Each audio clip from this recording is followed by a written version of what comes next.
Hi, it's Peter Schweitzer, and welcome to the Drill Down. Well, we're in the heat of summer, but you might say hell is freezing over because one of the biggest congressional insider traders is now coming out in favor of what? Banning insider trading by members of Congress. We're going to unpack that, the story, and the current status of that potential law on this podcast. Joining me, of course, is Eric Eggers, the co-host and co-pilot of this program. So Nancy Pelosi, who has done more stock trading than any other member of Congress in history, who has an enormous track record, we're going to go into it, of how successful she and her husband have been on stock trades, has come out in favor of banning congressional insider trading. The GOAT is hanging it up. It's like when Michael Jordan retired, you know? It's like, hey, respect. I was great to see you at your peak, and now, you know, it's like she doesn't want to enter that Washington Wizards phase of her career. She's lived in Washington for a long time. She knows what that was like. Yep. So, no, she's going out on top, and, you know, respect to her and Paul. And I have to say, we're going to go through the numbers of the astonishing stock performance that she and her husband have had, which blows records. I mean, you want to have an investment hedge fund, this blows it away. But I have to say, this does have a little bit of feel to me of, I've now got mine, so I'm ready to change course. It reminds me of some famous investors in the past, like George Soros, of course, who was making huge amounts of money on currency speculation, which is massively manipulated. He crashed the British pound sterling. He caused the East Asian financial crisis. And now, lo and behold, when he's worth billions, he's criticizing capitalism. Or Tom Steyer, of course, the great quote-unquote environmentalist who made his money on developing coal mining operations overseas, now suddenly, you know, wants to fight climate change. It has that feel to me because they are worth an enormous amount of money thanks to this. And now at the 11th hour and 59th minute, she's decided, oh, well, maybe that's not a good thing to do anymore. I want to invite the listener to really kind of lock in because you're about to get peak Schweitzer on this episode. We're talking about two of his favorite things, the stock market and other people's money. And so I'm just saying, we're talking about the Michael Jordan. We're about to have a flu game performance, and I'm here for it. I do think you have to give Nancy Pelosi a ton of credit. I mean, Nancy Pelosi is so good at this. They literally named an initial version of this bill to ban members of Congress from buying and selling stocks after her. You know, full credit for the creative Josh Hawley with what's called the Pelosi Act, which stands for preventing elected leaders from owning securities and investments. We're going to make our video. We're going to make our video guy put that up like Sesame Street, like the PELOSI. But what's also fun about this, and you are actually a perfect person to talk about this because this issue, insider trading in Congress, is literally the issue that created this organization that we now work for. You are the president. The Government Accountability Institute was launched after you wrote a book, which you can see behind us here, Throw Them All Out, which exposed how dogged and how successful and how blatant some of the insider trading practices were by members of Congress. Yeah, that's right. And of course, it's a bipartisan issue. Republicans and Democrats, we highlighted in the book.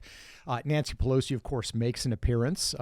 She, became Speaker of the House. And of course, that really set things on a turbocharge as far as her investment portfolio is concerned. But a widespread problem. And the interesting thing was, wrote the book, 60 Minutes did an episode on it. And then things just kind of took off. Everybody wanted to jump on the bandwagon of banning this practice. And then, as we're going to talk about, they quietly later gutted the bill. Well, they gutted it, and that's one of the reasons why the numbers of stock trading today are so high. Like the fact that they're trying to introduce this legislation, which, as you noted, could pass, could not be coming at a worse time for members of Congress and the people who like to trade. We're literally on track to set a record for congressional trading. Last year, Congress made 9,261 trades of stock. This year, through July, they're already at 7,800. So wow. It's like they're trying to get, well, the getting's good. But we'll get into who's doing the most because you actually have somebody who lives near Nancy Pelosi who's kind of following her footsteps. So it's really interesting, this issue. And unfortunately, this is an issue that Republicans and Democrats are both sort of guilty of. But just to kind of catch the listener up, you mentioned that 60 Minutes episode. The reason why they're naming this act, the Pelosi Act, I think could be said it's because of this interaction, which includes, from this 60 Minutes episode, which features you. So if you're watching on YouTube, you'll see this. If you're not, you'll have to imagine what Peter Schweitzer looked like 11 years ago. Listen to this excerpt from 60 Minutes, and the voice you'll hear is Steve Kroft. He talks to you, and then you'll hear his interaction with Nancy Pelosi. If you were a senator, Steve, and I gave you $10,000 cash, one or both of us is probably going to go to jail. But if I'm a corporate executive and you're a senator, and I give you IPO shares in stock, and over the course of one day, that stock nets you $100,000, that's completely legal. And former House Speaker Nancy Pelosi and her husband had participated in at least 8 IPOs. One of those came in 2008 from Visa, just as a troublesome piece of legislation that would have hurt credit card companies began making its way through the House. Undisturbed by a potential conflict of interest, the Pelosis purchased 5,000 shares of Visa at the initial price of $44. 2 days later, it was trading at $64. The credit card legislation never made it to the floor of the House. Congresswoman Pelosi also declined our request for an interview, but agreed to call on us if we attended a news conference. Madam Leader, I wanted to ask you why you and your husband, back in March of 2008, accepted and participated in a very large IPO deal from Visa. At a time there was major legislation affecting the credit card companies making its way through the House. And did you consider that to be a conflict of interest? I don't know what your point is of your question. Is there some point that you want to make with that? Yeah, no, I mean, that was very, very interesting. 60 Minutes went and confronted her to the press conference. And of course, she denied. She has this practice of saying, well, that's my husband. That's my husband that does that. Of course, that doesn't matter. If you're a corporate executive and your wife trades in your company stock and makes a lot of money, that's still insider trading. And just to give, I think it's important to put in context the amounts of money that we are talking about in terms of not just Nancy Pelosi, but other members of Congress. If you look at most investment professionals on Wall Street, the guys that work at the big firms, Morgan Stanley, studies show that less than 5% of them actually beat the stock market average, like the Standard & Poor's 500 index, which is the overall stock performance fund. What has Nancy Pelosi done over the last 10 years, to pick one example? Over the last 10 years, the stock market in general is up 242%. That's huge, right? Last 10 years. Good to be in the market. Good to be in the markets. The Pelosi's over the last 10 years, market performance, 745%. They beat the market by multitudes. There's nobody else that you can find. Warren Buffett hasn't done that. Other index funds haven't done that. People who do it for a living, people who are famous for being excellent at investing in the stock market don't do that. Correct. And you know, look, Paul Pelosi, Nancy's husband, I'm sure he's a smart guy. He ran a limousine company.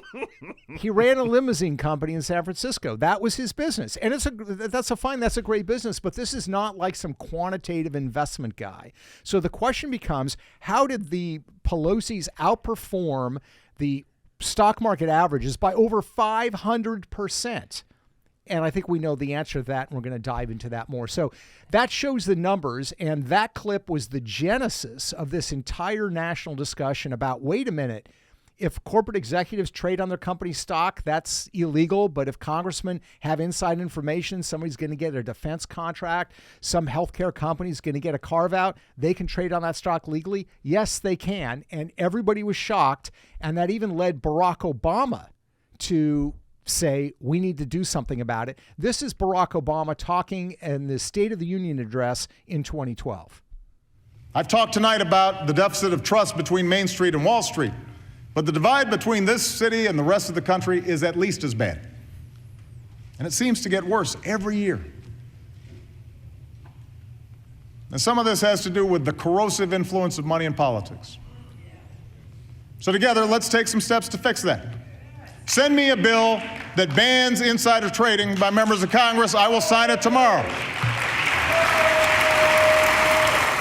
So I'm by the way, looking at this audio. What are the faces of the people, these members of Congress that are applauding? It's like if they announce they're going to ban drinking alcohol on the floor of Congress. You know, it's like, oh, it's dry July, everybody. Like, really? Yeah, they're applauding, but they're kind of grim-faced that this is going on. And that's the interesting dynamic about this, because the book came out, 60 Minutes did its episode, Congress did in fact fact, passed the Stock Act. Barack Obama signed it. And then something happened a little bit later. What happened after that? No, literally a year later, like Yeah. a year and 8 days later. So the Stock Act, which was this big thing, and I think it's worth pointing out that this is a bill that had been floating around Congress before your book, before 60 Minutes. I think it had like 2 sponsors. Right. And then after the 60 Minutes episode comes out, all of a sudden it passes like 96-2. Everybody wanted to be on board with this thing after everyone was shamed. So this thing passes, but it didn't pass for long because like right at a year after it passes, they modified it. They passed an amendment by unanimous consent, both in the House and the Senate. Harry Reid, notorious champion of ethics, Harry Reid, and Eric Cantor in the House, which we'll talk about in a second.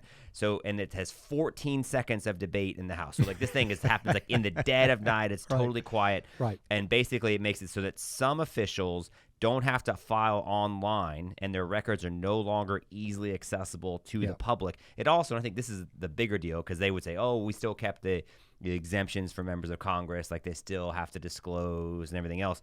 But it eliminated the requirement for creating a searchable, sortable database of information and the requirement the reports be done in electronic format rather than on paper. So it made it super obscure, super challenging, and the reporting didn't have to be done in real time. Yeah, so the Stock Act was good in the sense that before they only had to report once a year, and then you would learn about a trade that they did 11 months ago. Now it was every 45 days you had to disclose trades that had taken place in your account. So there's greater transparency, but they even try to make that hard. Yeah. So literally some of these people that are trading millions of dollars of stock have their personal financial ethics form filled out by hand. Yeah, and you could find the PDF online. Yeah, you can find the PDF online. You can try to make it searchable, but the handwriting's not great. And it's hard to read. And the fact that Eric Cantor was the guy that sponsored in the House is a big deal, because why? Yeah, so Eric Cantor, Republican leader in the House, very close to the investment industry. In fact, when he lost his seat in Richmond, Virginia, in a primary challenge by David Bratt, kind of a Tea Party guy who I know pretty well, Eric Cantor left and immediately went to Wall Street. And his top donors at the time, right before he left, were Blackstone Group, Capital Management, Scoggin Capital Management, Goldman Sachs, like all these hedge funds and capital management guys. Yeah, and look, here's the thing. Cantor made this argument, and there's some people making this argument today. Congressman Byron Donalds is making this case that we want to have members of Congress investing in capitalism, believing in free markets. And of course we do. But here's the thing. All the reforms we've talked about, the legislation that's been introduced by Senator Hawley that we're going to talk about in a minute, what it specifically says is you can't trade individual company stock, and you also, very, very importantly, you cannot trade stock options. Now, stock options are really leveraged bets. They're very risky. You can lose a ton of money, not just the money involved in the transaction. If it's because it's leveraged, you can lose a lot more. They're highly risky bets. And somebody like Nancy Pelosi and her husband, who are not really finance professionals, that's not what they're trading, they have made a fortune in stock options, which the vast majority of people lose money in. So the bottom line is that they're going to be allowed to continue to participate in the free market, in capitalism. It's just they can't trade stock options and they can't trade individual stock. They can buy mutual funds where they own a basket of stocks. They can buy an index fund. They can certainly buy bond funds or treasuries, but you can't be involved in speculative trading. And that's exactly the way that it should be. Well, it might be the way that it should be, but it's not the way that it currently is. Correct. And there's a lot of people taking big-time advantage of it.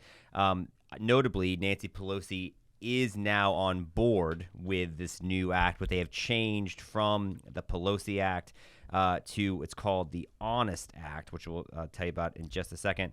Notice one of the carve-outs in this new provision, though, is they're going to allow President Donald Trump and J.D. Vance to maintain their holdings in the current administration, but future trading cannot happen for them. While Nancy Pelosi is on board, Donald Trump is not a fan. Yeah. He has said, or at least he was not a fan initially. So he talked about Josh Hawley. He said, well, I wonder why Hawley would pass a bill that Nancy Pelosi is in absolute love with. I don't think it's fair to say she's in love with this. He's playing her right into the dirty hands of the Democrats. It's a great bill for her and her husband, but so bad for our country. It's worth noting that, so she was obviously a participant in a lot of insider trading, a lot of trades in Congress for the last 12 years since this initiative happened. her net worth was $120 million at the time, and it's now up to $260 million. So to your point, it's like, has Nancy Pelosi kind of made her mark? Is she fine with it now? Yeah. But Congress as a whole, so Nancy Pelosi beats the market. According to some data from Unusual Whales, Congress as a whole beat the market in 2024. Democrats had an average return of 31% on their portfolio. Republicans average return of 26%.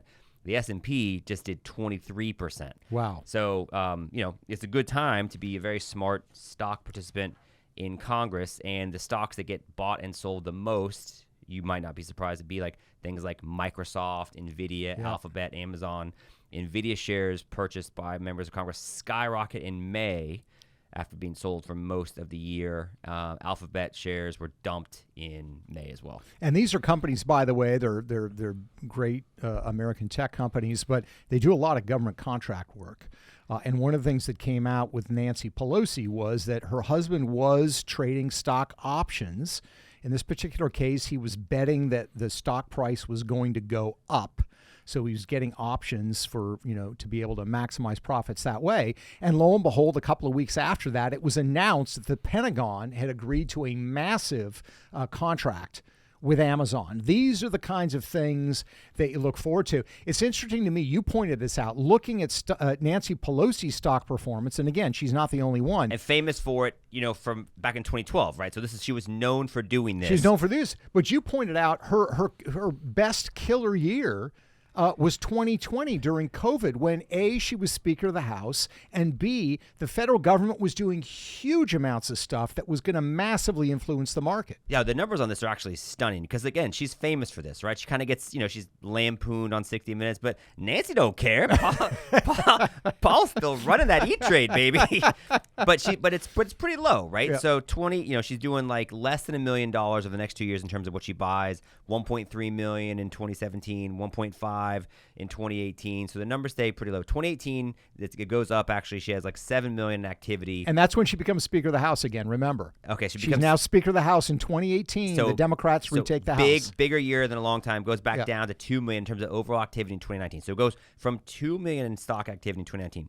2020, COVID happens. You got the Federal Reserve pumping 3 generations worth of wealth in the market. The government's deciding who stays open, who's closing. Use big pharma, get to make you take a shot. Like, the government's arguably never been more relevant in what happens in private businesses and the relative stock market portfolios. You see a lot of volatility. Nancy Pelosi goes from $2 million in 2019 to $34 million worth of activity in the stock trades. And it stays up for the next 3 years. So from 2020 to 2022, they're killing it. They're buying $60 million roughly worth of stock. It's amazing. And selling something close to that, which is nowhere near what they've done at any time before that. Yeah, and lots of options trading, as we talked about before. So, here's the thing. The frustrating thing is Nancy Pelosi has made bank doing this, and now she's decided to pivot. And look, I will give her credit. At least she's now supporting this bill, and I think the Hawley bill is a good bill. I don't quite get Trump's opposition to it, other than it's probably going to make his life a little bit more difficult. He's got, different stock holdings. This, of course, doesn't apply to if you own your own business, right? Like the Trump Organization is not a publicly traded company. It's a company that he has an equity stake in that's run by his sons. But I don't get his opposition to it, and I think he's just wrong. Even though Pelosi's now come out in favor of it, it's a good bill. We cannot say and allow members of Congress to simply say, trust us, we're not going to engage in insider trading, because I believe they do it all the time. One benefit of being a woman of Nancy Pelosi's age is you've had, I think, let's just say like enough kind of like attention over the years to where it's easy to say things with a straight face, because maybe not all the old face muscles move, So, but this is what she said. She goes, we must have strong transparency, robust accountability, and tough enforcement for financial conduct in office, because the American people deserve confidence that their elected leaders are serving the public interest, not their personal portfolios. That's Nancy Pelosi coming out in favor of the Honest Act, which is going to ban members of Congress from trading stocks. Yeah, I was going to use the phrase it's a day late and a dollar short, but I don't think that would quite do it. She's a decade late, and she's hundreds of millions of dollars short, because that's how much money they have made with these stock transactions. I mean, look, here's the thing to keep in mind. You talk about how their net worth increased. They also own a lot of real estate. They have done a lot better in their stock portfolio trades than they have in their real estate transactions. And that is what has made them fabulously wealthy with the way that they are today. My biggest takeaway, or one of my big takeaways from like preparing for this and looking into this, is that just because someone says, like some of the people who are the loudest advocates for banning insider trading and members of Congress from being able to buy and sell stocks are the more active traders. Yeah. Your boy Khanna, like if Nancy Pelosi is the Michael Jordan of stock trades, Khanna is the LeBron. Oh, boy. Because Oh, boy. his volume is proficient. Does that mean he flops on the floor of Congress if he's he's the LeBron? opposite of flopping. He's killing it. No, I mean like the fake. You know how LeBron. Your LeBron hate is for a different podcast at a different time, although I'm sure members of the audience. Listen to this. Nancy Pelosi, actually, if you looked at like the Quiver website, which tracks all this stuff, yeah, maybe it's just because of the options trading, but Nancy Pelosi is only listed as actually having 182 trades. Yeah, but they're big trades. But yes, you're right. Okay, yeah. but it's weird. But it's not a ton of actual activity. She's 182 trades. Khanna, since 2017, has 33,900 trades. Wow. This year alone, it's dang August. I actually looked it up. It's like the 290th day of the year, or maybe no, it's like the 260th day of the year. Yeah. Whatever today is. He's made 2,938 stock trades already. That's like 10 trades a day. That's amazing. That's amazing. For $40 million worth of activity. Yeah. The next highest is a guy named Rob Bresnahan, who also, by the way, campaigned about getting rid of members of Congress to trade stocks. He's only got 626. Yeah. So your boy Khanna has got more than 5 times, and almost 5 times as many stock trades as the next most active member of Congress. Yeah, no, it's remarkable. And look, there are things I like about Khanna. He's a little bit left wing in terms of views, but he seems to be reform minded. But this is ridiculous, and this is part of the problem because the system incentivizes this behavior. The reason that you have people saying we should ban stock trading, but then doing it, is because they know how valuable it is. If you weren't gaining an advantage from doing it, you wouldn't be doing it. You would just be consistent.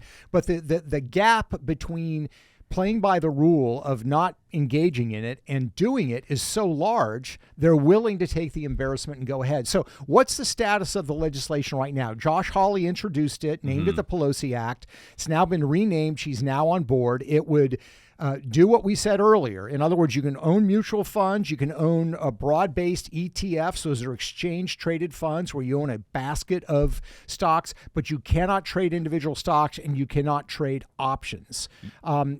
Has it passed the Senate yet? No, it has not, and but it looks like it will because people are signaling that. I mean, because that's the whole point of the Josh Hawley thing. Is the Democrats in favor of it? Josh Hawley says that's great. He'll support it. And so they're like, okay, well, that's going to happen. And then Representative Anna Luna is making noise because when they come back from their August break, she's saying that she's going to force a floor vote on the bill in the House. It's Representative Burchett's bill, which would ban members of Congress from owning stocks as well.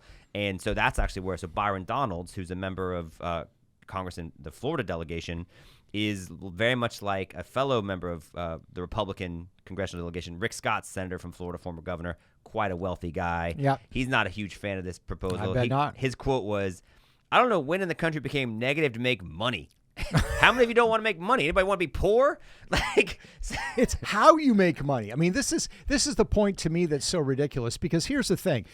Insider trading when you work for a corporation to me is bad, and that's why it's banned, right? You're a company executive, you know the stock's going to go up, you've got inside information, you trade on it, you make extra money, the advantage of other people.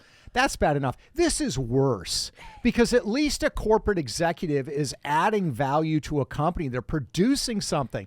People in Congress and politicians have nothing to do with wealth creation. All they're doing is either creating regulations that are making it hard for businesses or they're subsidizing and helping businesses. Crony capitalism. That's their only contribution. Yeah. So they should not be making money in this position in this way. Especially when some of the details emerge that I think are right to ask questions. So Rob Bresnahan, the top Republican stock trader, the number 2 guy, although a fifth of what Khanna's doing. The New York Times did a profile on him recently because of his stock activity. Yeah. And he goes, they runs for Congress on a pledge to end stock trading by a member of Congress, but he's become one of the most active stock traders in Congress. And there's a little shady, right? In March, he buys or he sells between $250,000 worth of bonds issued by this Allegheny County Hospital Development Authority, and that came after a report identified 10 rural hospitals in Pennsylvania that faced immediate risk of closure a month after Bresnahan voted for the House budget resolution that paved the way for Medicaid cuts, which of course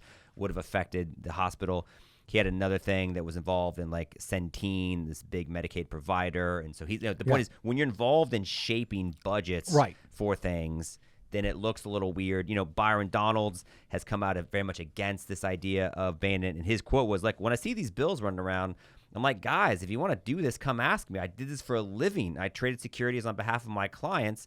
And so, he's saying, like, I used to trade stock. Like, this doesn't make any sense. His quote was, I think people generally think members of Congress are all rich.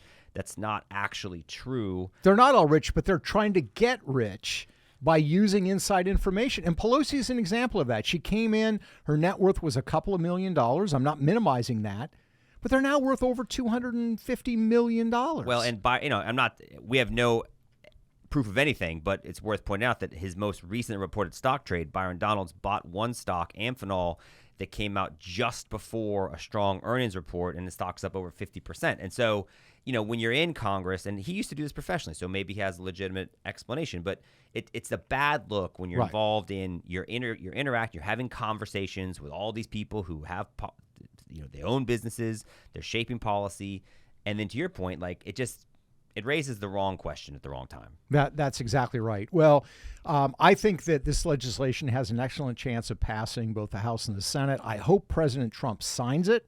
I think especially if they've carved out and said, at least through his term, they don't have to change any stocks. But these same rules should apply to the president. They should apply to the Treasury Secretary, to anybody in a senior area of responsibility. If you're somebody who works for the Medicare, Medicaid system, Dr. Oz is now the head of it.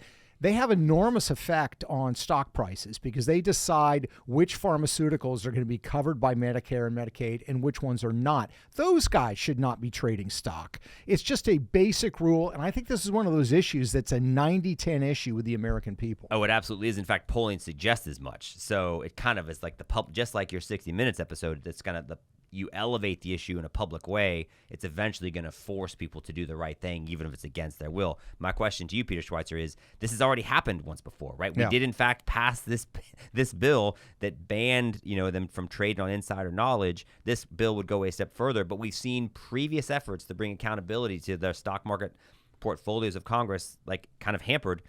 Why do you think this time would be different? Let's say it does pass. What's going to keep them from just gutting it again? Well, I think it's a great question. I think the reason it's going to be different this time potentially is both in the Republican and Democratic Party, you have more activist wings. You did not have in 2012, 2013, the sort of MAGA wing of the party. And what do I mean by the MAGA wing? These are people who are fully prepared to criticize Republican leadership and say, you guys are ridiculous, you guys are corrupt, stop doing this. You have a similar emergence on the Democratic side, sort of the Bernie Sanders wing of the party.